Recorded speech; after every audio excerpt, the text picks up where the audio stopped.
sketch drawing that goes on. Well, I mean, we were just saying this earlier to someone, you know, about the first time you ever saw us on the show when we were up on that cliff, like literally not even knowing what we were doing, like we were all really pretending, and the first note that we got was like, dial it down, because the wardrobe's so big and the set is so big and everything else is so big that you don't have to like be really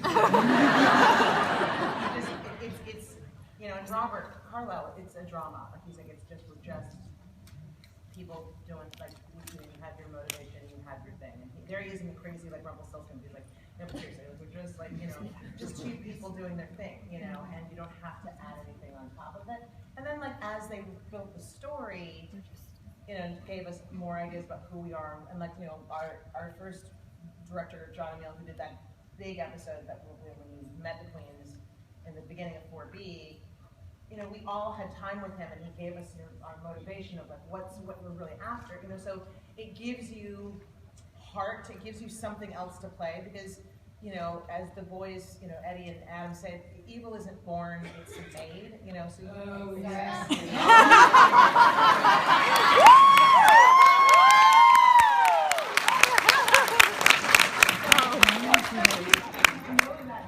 No, I didn't at the time. I just thought she didn't want to be ordinary. That was the only thing I had. Right. So only to find out she was born bad. You have to have a reason as a villain. You have to have a reason, and you have to believe your reason. You know, to the fullest extent. Hi, my question is for all three. To be fair, you're so lovely and sweet, and I was wondering where you all draw the evilness and how you can make the screen and all the characters and just the other bad assness that you've done. We've lived long enough to have evil and badass in us. Please, that's what I do, though. All the bad relationships. Uncomfortable underpants. You know, everyone's got has that. You were saying before that, like, getting to act it all out in the room, like, you could go home and be sweet, and then when you know, and like, you laugh more on a drama. I think you like, you know, you would just laugh, because then you get to do this thing that's so dark, and you know, it's fun. It's fun. It's fun to like exercise that part of your life. Because you can go to places that you can't, and you can behave as badly as you want. And you can't really do that when you're going to Walmart and picking up a new pair of pants. As tempted as you might be sometimes. So, you know, we do get, it's an amazingly sort of freeing experience, and you do go home and are fluffier, I find. You know, if the kids are playing, oh, I could care. I'm evil all day. It's sort of a therapy, darling. I agree. The end. It's true. All right. Silly question, but why did you seemingly drop the Von Straten from your name temporarily? Oh, yes. Oh my God, this is big news. What happened? It wasn't. Who dropped it? Did this guy drop it on a shot? Oh! I called my husband. On your little picture, it's not Count Chocolate's when in I saw trouble. on like the promotional materials. Okay. I was like, where's the flavor? Is it fun flavor? I did not know, but you know, I don't. Sometimes I tell people, they ask me, "Do you want me to do the whole thing or whichever?" And I say, Thanks. I almost feel guilty making people do the whole thing. It's so long, and then I only sign Bauer for probably the same reason. But yeah, it's tired. Too much, yeah. There's so much. Too much. It's worth dying. It's a therapeutic outlet. Yeah, so there's no. I'm not mad at my husband, right? All is well. Okay, yeah. Hi, so on the show we saw that Cruella can control Maleficent when she's in dragon form. Do you think she could also control Ursula's tentacles? Oh, no.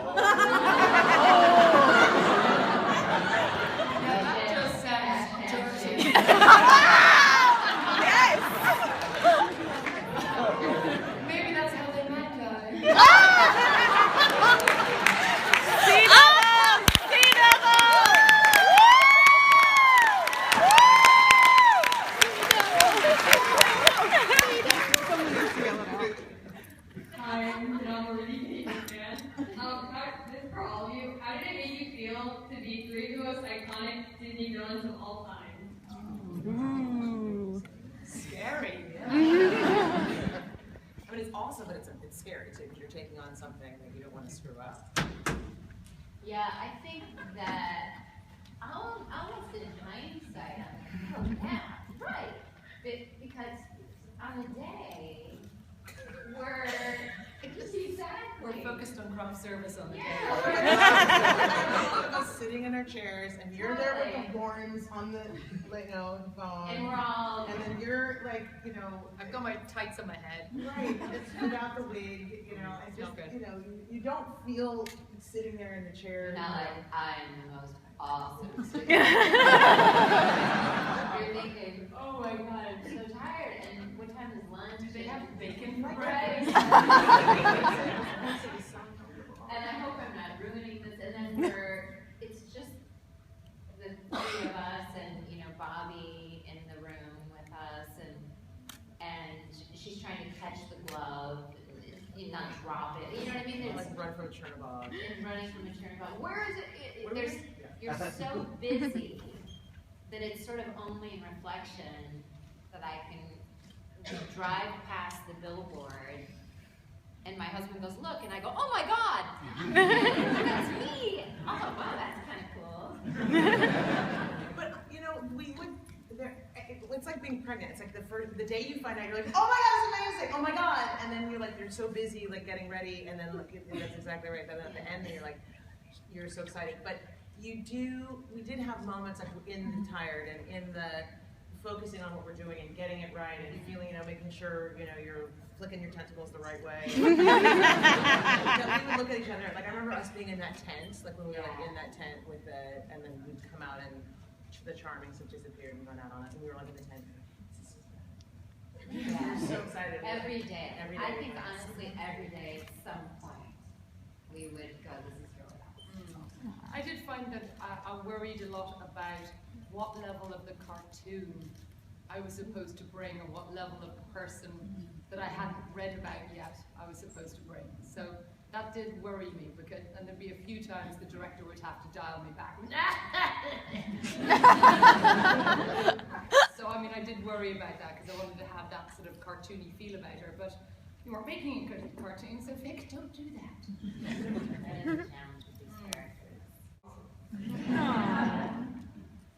Hi, ladies. Hello. Good. So, my question for each of you is, what is your favorite part of the villains that you played? The favorite part? What's your favorite aspect of it? Ooh. I love my car.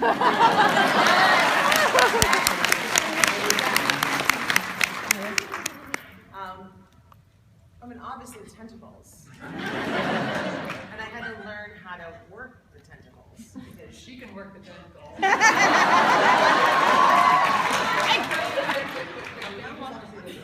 Y'all want to see the walks? Yeah.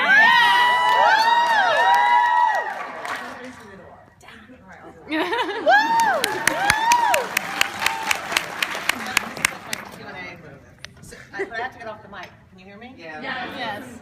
So I would have to wear that big long gown, and you don't know how to walk with your, because how do you walk, because you're not so I would have to stand with that dress and just be like.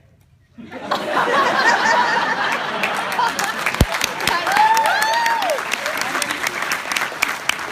then when you're hitting somebody because you want to throw a punch, you have to it's all about.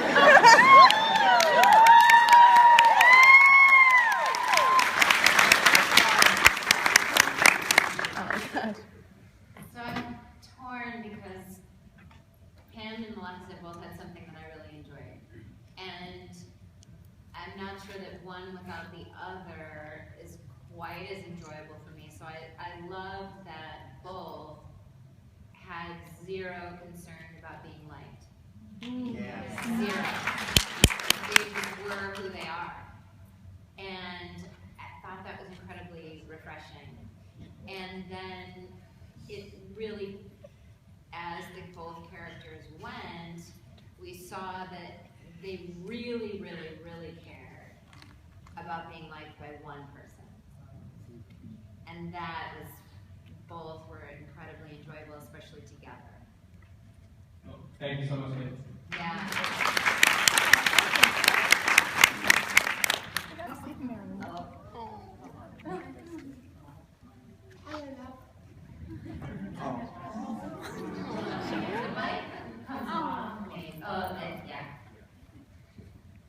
This is a question for all of you. Is Nelson going to come back?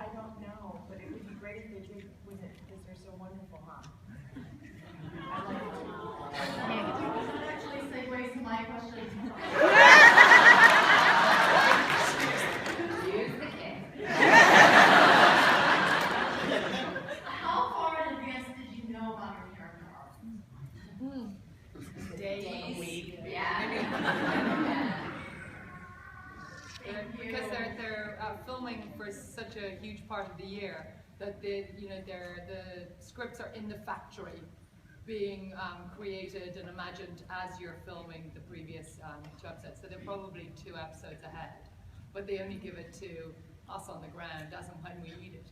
And it's because it's always been fine-tuned all the way to the last minute. I had a little inkling, maybe an episode or 2 before, because we're in Steveston, which is that town where we shoot, where it's that main street, you know, like the story, story bar. Well, but not the town line, but like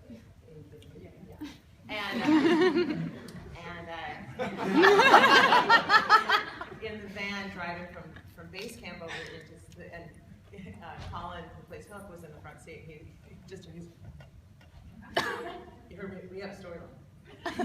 Oh, and I said, what? He's like, it's our backstory. We have a backstory together. I said, really? He's like, what do you think it is?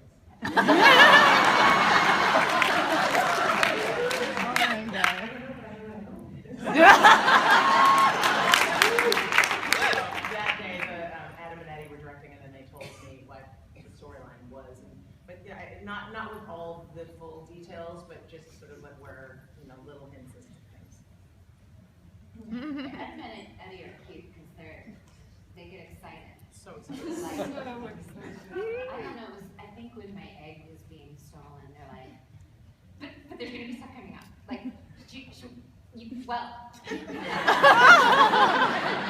And they kind of work off each other. There was a lovely moment where they weren't sure what to do with Cruella, or they were working on it, and Eddie, who's the more exuberant, outwardly exuberant, goes, and then Cruella's gonna be in this fur, and this guy's gonna like throw paint on her like a PETA guy, and then she's just gonna stab him in the face. And Adam kind of went, maybe she'll push him down. She's gonna stab him in the face. So they kind of. That's how you like kill her for. Oh yeah, I can't remember. That's how you kill somebody. It was like literally the best line of the best line of the best line, but it was like way R-rated and like too far. That was the 10 p.m. version of what's Can we see that? Well, thank you guys so much for being here. Thank you. Hello, darling. I have a question for all 3 of you. On the set, you see all these behind-the-scenes photos of everybody laughing and having a good time. But are there any people that any of you get along with professionally, but maybe not interpersonally? Yeah, on the spot. Yeah. I just say no because you're not allowed to say that. No. This is actually like, I mean, for us to roll into something and like it's a well-oiled machine. Everyone was welcoming and funny and generous and, you know, and great. Like it really was, there was not a bad egg in the bunch. And it'd be much more interesting if we told you they were all hideous, but sadly it's not true, love, sorry. It's true, and it does happen. Sure, we've all had it. Yeah. But, so we're extra grateful when it doesn't happen, when you get on a set. And it is a bit like being in a new school. So you go in not really knowing, and my first scene was with Lana, and and then the next one was with Prince Charming, and Josh is so funny. He honestly is one of the funniest people I think I've ever met. It's really funny. You don't even see it. It's like He's so funny. I really, oh my God, he kept me laughing. And so that just continued through the whole cast on this show. And in True Blood too, everybody was amazing. I think some other storylines might have had some clunkers, but the vampires, these are tight group.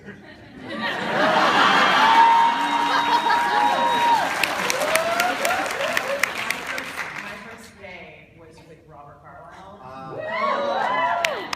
My first scene, it was in that aquarium, and so I'm in the car driving because we were in Stanley Park, and so I'm in a new country in Canada, and I'm in this dirty janitor uniform, and I'm just sitting in the back seat. I don't want to because you don't want to tap somebody on the shoulder and be like, hey, And so then, so he hasn't said anything.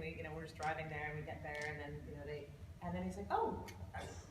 He could have been sweeter, but he just really, he's like didn't realize that I wasn't like an employee, I wasn't. So great and so welcoming, because it's you're working with Robert Carlyle in the first scene, and I don't know how big to make it, and the voice, and just, it was just like but he was great, and they were all really wonderful, and it turned out. Well, thank you.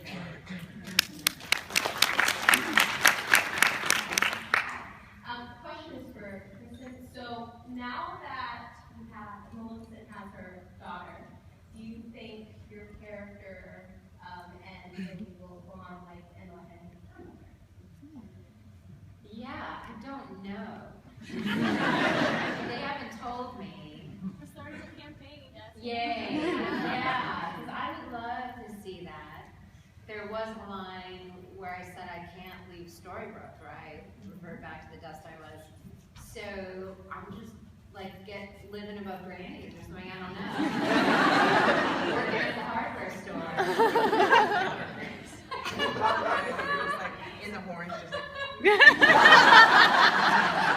coffee. Right with you. I don't know. The apron and the horn. It's just your staff. I don't know what you do. There's a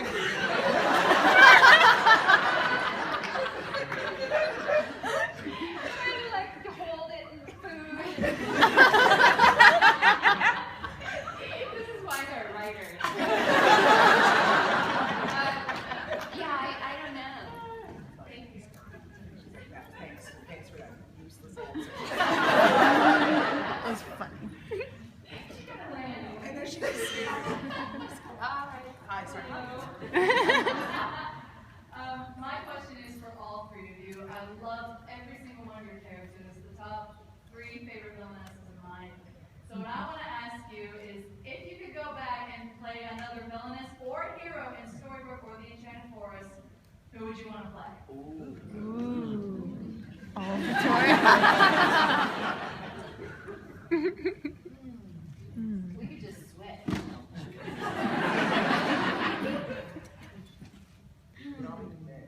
You could be anyone.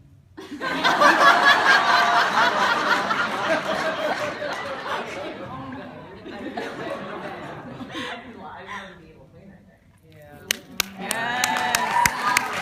Well, then I'm Mr. Gold.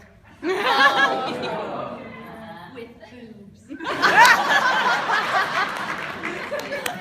Great that we don't have a go-to answer, because we really are I'd like to be Maleficent. Yeah. I know. It's kind of great. Yeah, it's kind of awesome. It's kind of great. Thank you, ladies. You're like somebody not dead. Yes! Somebody's not dead. Nobody's dead. Nobody dies. I died. Nobody dies. Worse than unhappy.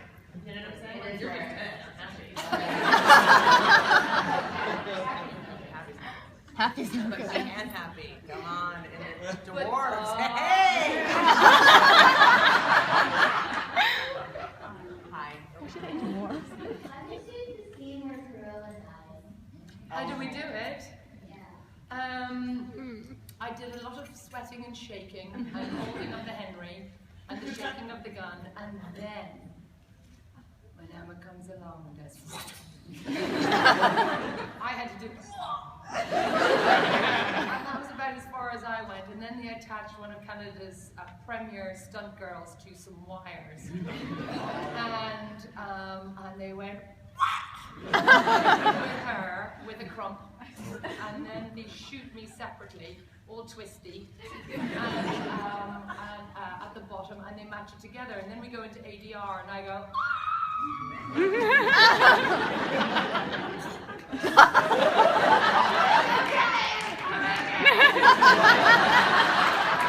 sadly they cut out my last line. Did that make any sense to you? That was awesome.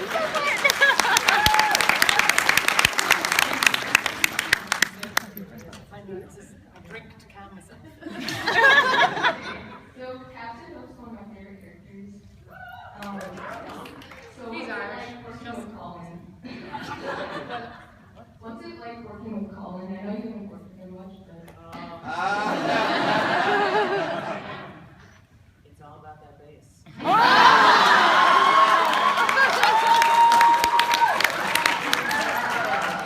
Colin is funny, talented, sweet, generous, great guy. Like really, really lovely, and really funny, and drove me a little bananas when there was one day he drove me bananas and just kept singing all about that bass.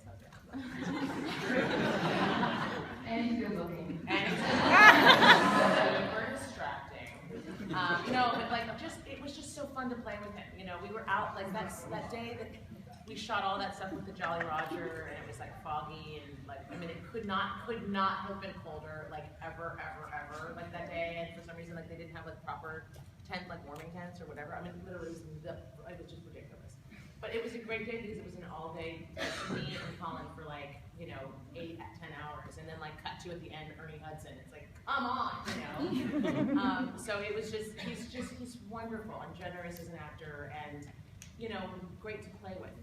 He's really musically talented. Like he will just pick up a guitar and gold shop and be like, just like band.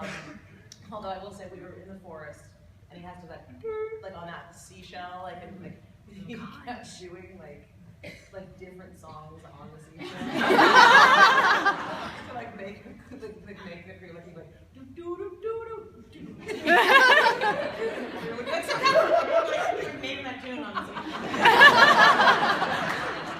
So he's just as dreamy in real life as Thank you. Yeah. Hi, this is Flora Albany. You answered a little bit about this, but what was it like being new characters into an already established show? It was pretty scary, but everybody's very welcoming, and it was just really finding tone. The director would sort of, he'd give us a guideline of, take it down 40%, take it down, because you do, as Merrin said, you do want to go on and go, wah, ah, ah, because you're in a big blue screen studio, and it's huge, and part of your brain says, hit the back wall, and that's the last thing you want to do. Lana actually gave me a genius piece of advice when doing green screen. She said, build your walls around you so you know where you are, so that you're not playing to the gallery, so that you're keeping it real and tight. So tone, I think, would have been my big issue day one. And by the way, green screen, if you don't know, you're in a room that the whole studio is green. What was blue is my costume was green. That's green, and I was just green. But I'd watch it. But yeah, and so it makes the room feel that much bigger because you're literally there at a table, and then there's nothing. And the room is this size. Wow. But taller, and so then you're just in this room that's blue, and so you feel like because we're all actors who studied in the theater, you feel like you want to project to the back of the room, and you're also wearing this big thing, and you're Ursula, and you want to be like, you're just, I'm gonna get you, and that's much scarier. I want to get you, like, I'm actually gonna get you. It's a nice thing, you know, they don't need it. But everyone was great. I think to answer your question, like we've said before, it's like you're like the new kid in school, and that's what it feels like anytime you start a job. And we were intimidated by our characters because they are iconic, but we could not have walked into a place that was more welcoming. And I think Lana in particular was so excited to come, like have like a new like evil to play with, that she like came down when we had our like wardrobe fittings and like to look, you know, and was like, oh my God, like look what they've created for you, and I can't wait, and I can't wait. And it was just like, you know, it was fantastic. Yeah. For the next question, I'm going to cut the line right here. No more people, please join the line. We're not tough time making sure as it is, okay? This is a question, Kristin. Between Pam and Melissa, who do you think will win the fight?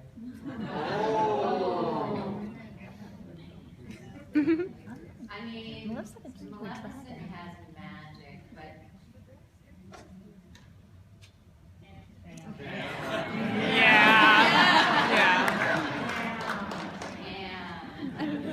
It's okay now. We love you now. Who is your favorite character to work with and why? On Once Upon a Time? Yeah.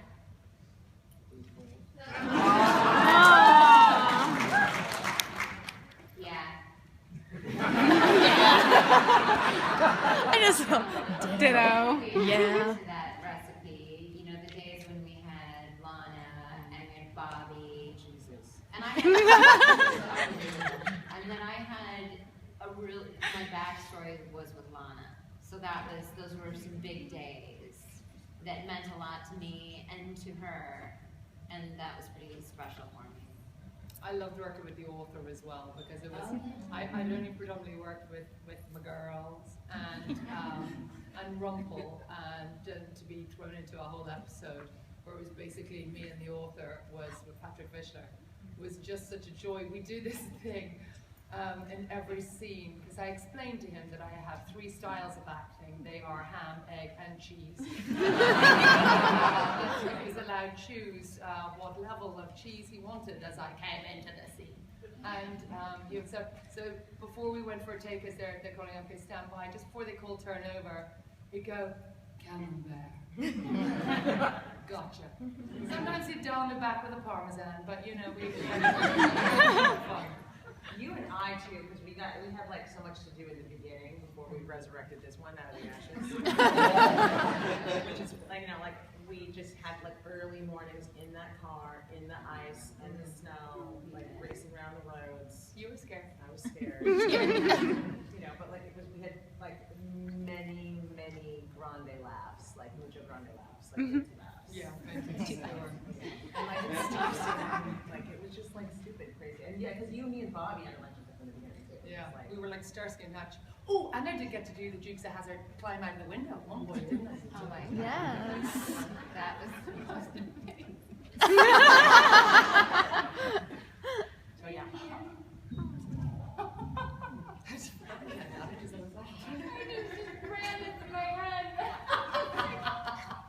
Sorry, darling. Carry on. I have a question for all 3 of you. I was wondering, what's it like to take such an iconic character and be a part of completely changing and giving them a whole different backstory than so many people are used to? Well, that's a writer question. I mean, like they're the ones who came up with it, but like I would like to get that information. To be a part of kind of making it your own. I mean, I love that they're, you know, the boys always said that evil isn't born, it's not born, it's made. And you know, and that it's one exception to the rule, and it's sort of like it was just nice to really know, like like you know, you're trying to play that, you're not just like, you know, like there is an intention to why I want to like come in and like, you know, just screw things up in this town and like get what I need, why I need it so bad. And what a great answer, why I needed it so bad. Like who doesn't want to be back with their family? Like who doesn't want like to wrong the, you know, you know, right the wrong that was done to them. So for me, I know. But Yeah. so you know, I was not unsatisfied with the story in which they gave me. I just thought I wish. Yes. What about you? Ditto? I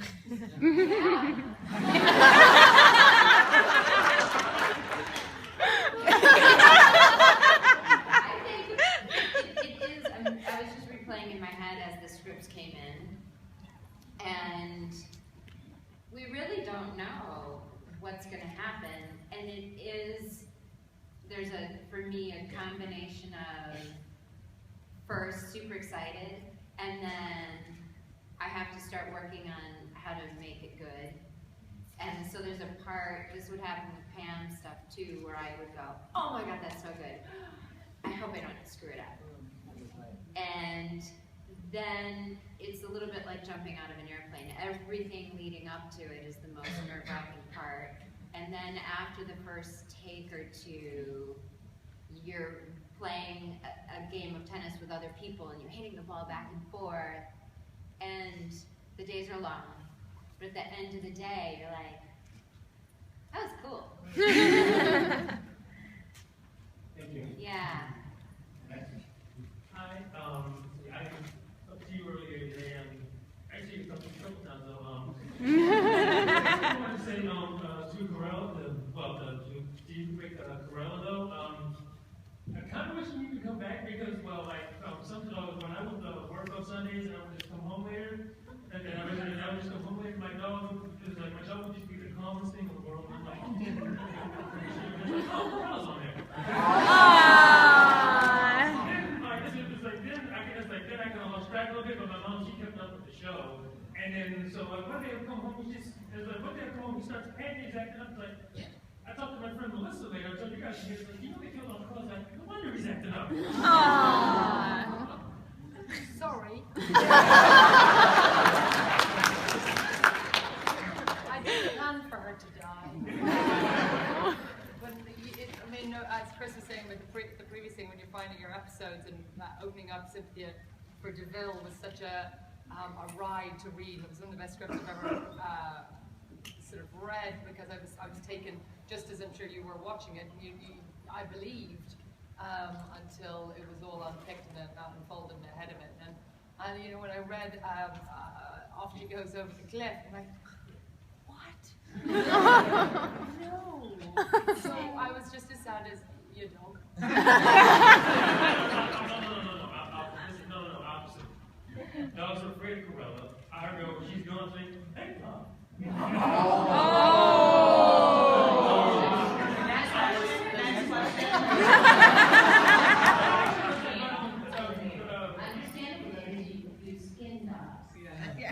Only if they're British.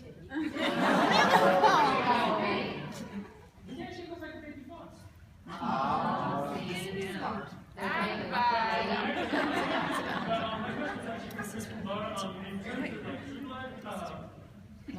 Did you, this is like the final season, what I really wanted to know is like, what this is like, did the writers actually plan for like every single episode back to back for you guys to just like give us heart attack every single Sunday for just at 9 o'clock start? Because that was that one episode when we were playing Russian roulette with that other vampire. I couldn't take it. I mean, like, you guys just plan that every single thing all the way up to the end of the movie. Why the heart attacks? Yeah, that's what the writers were hoping to create for the audience.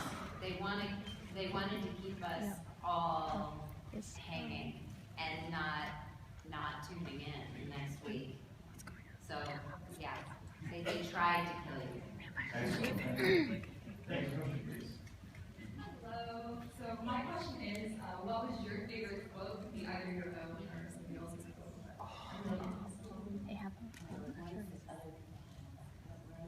So many. Oh, it's like chock full. The show's chock full. So many. I did like Sheriff Chiselchin. Anyway, I wish the Charmings, at least one of the Charmings would live up to their name. That was a good one. What did I say? The best was the Chernobog one when he picked you. Oh yeah. Oh, I knew it. With the darker cards. Thank you. My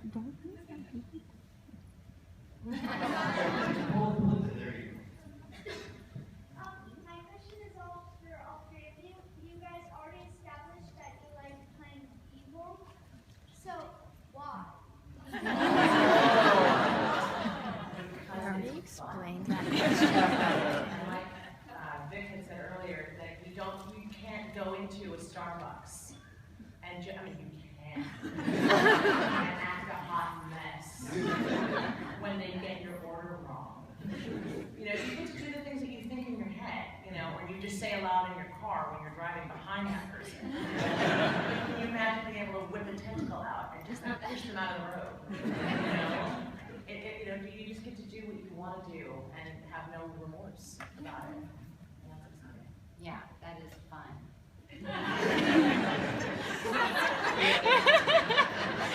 Ditto. Okay, next question. I wish I had to move on. I have a question for Merrin. So in the big Ursula-centric episode, For Unfortunate Souls, the adolescent Ursula was played by a different actress. So I was curious if you worked with her to create continuity of performance, how you think she did, and if you think it's harder to connect with the backstory when you're not the one that gets to portray it. Well, I thought she did a fantastic job, Tiffany Boone. She was amazing. And, you know, I know that there was like, people were sort of surprised. Partly did that, partly to accommodate my Christmas holiday. Like I had made commitments in London and couldn't be there when they started shooting. So they were like, well, we'll get another actress to play part to do this. So no, to be perfectly honest, we never really worked to make it consistent. I mean, I'm sure Steve Perlman, who directed it, he was one of our executive producers who's been with us, you know, the whole way. And he did a fantastic job on that episode and really worked to, and then they picked somebody, you know, who looks like me, and they, you know, worked with her to get it to match the tone that we'd already set for Ursula. So I think that they did a pretty seamless job, but they honestly did that to accommodate me, and it was so wonderful. You know, I was grateful that they didn't, you know, bring me back too soon from my trip that I had planned before I'd even gotten the job. So. Cool, thank you. Next question. Hi, I actually have a Kristin question. What is your favorite fandom? Like one of the lines. Yeah. Oh, I know it. I literally I'm like obsessed with you. Like, it's enough. I made her do all her Merrin. Maleficent lines like Pam what do you all think? the time. I know, that's what I was thinking. Do you want to say it? It's totally that I way. know. If you do it, you have to stand up and do it with hip hop. Oh. Super hungry children are here. I know, you gotta grow up someday. I told you today. There's so many that I love. Anything about Sicky Stackhouse, which when I had a teeth in, it was Sicky Stackhouse. Yeah, you know, I guess in the last season, there was a political remark that I made. And I thought that was pretty funny. Yes. But you know, also, I get reminded of them at cons, which is fun. And I did Google myself, and I saw that there was a YouTube video that put together the first 4 seasons of Family. It's pretty awesome. It's really, really good. And I'm going through them right now, and how lucky am I that there's too many to pick one. I thought, like, going off about Suki and her fairy vagina. Unbelievably stupid name. Really great. I mean, it was really fun to, I remember Anna was so cute because I was always insulting her, and she'd go, because she could never say, they never wrote anything, any retort. So in 7, I walk by her and say, like a fungus that just won't go away. Like, really? Really?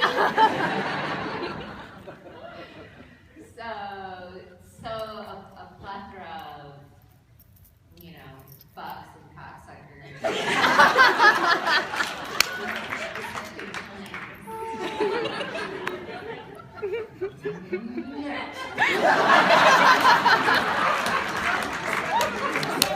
I love that.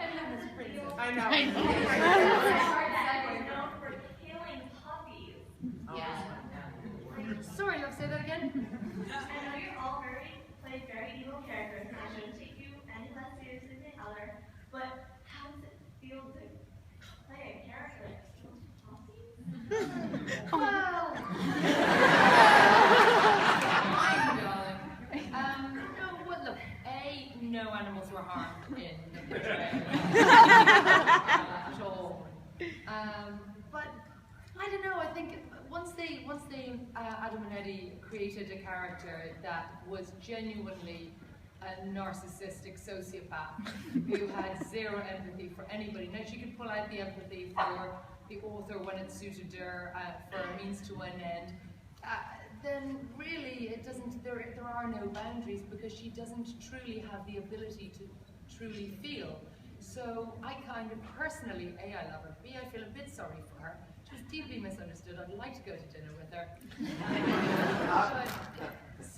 And when you play a villain, you have to love them. You can't see their bad side. You must justify it. And even though Carla didn't have a redemptive quality at all, I was able to find them parts of her that I loved. I loved her sass. I loved her humor. I loved her diamonds. So it was. I get it, but it doesn't matter if she skins puppies or people or grapes, you know. It's in her head. I mean in her head, not mine, not mine.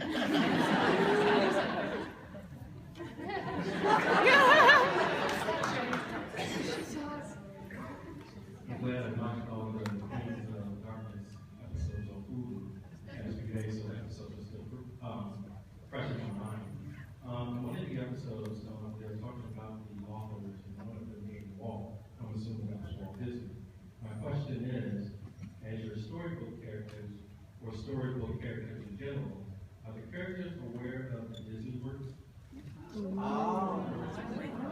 I'm sorry, are we aware of the Disney works? They don't mention Disney in the first time, at least from the time I've been looking at the show. I think that was my first time they mentioned Walt. In the first season, Emma does allude to knowing some characters, but it seems like in these later seasons and later episodes, they don't allude to And like Neil had to tell Disney. Milan that We have no idea. Truly, we have no idea. You have to talk to the big lads who live in the tower. But they didn't mention that to us, and I didn't think of that. Yeah.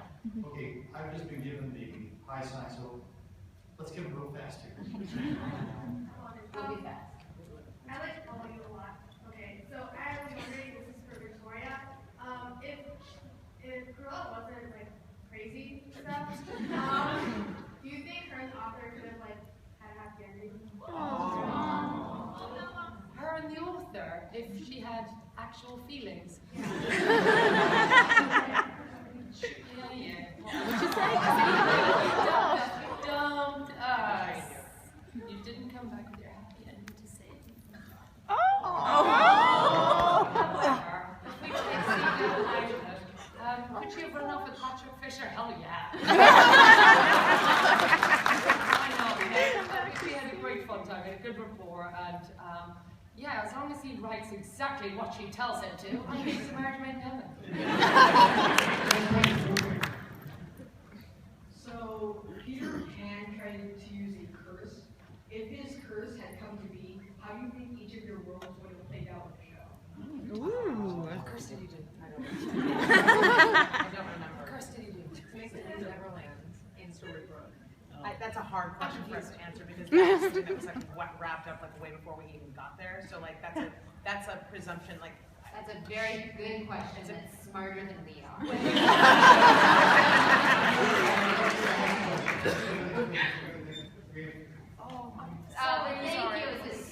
You're too smart, friend.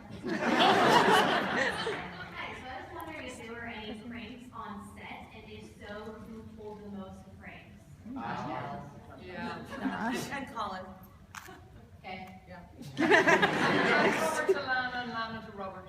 I'm sure Robert will look at this stuff, but we don't know. Who? In the season finale, we got to see a glimpse of role reversals for the villains being good. So what do you think the writers would have had for characters?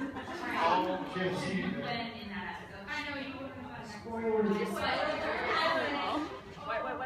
So, in the last episode, there was role reversals. As your character, then there's role reversal. How do you think you were going to portray it as good? Mine was. Yeah, I kind of got good at the end. Yeah, I kind of got good at it. Yeah. So.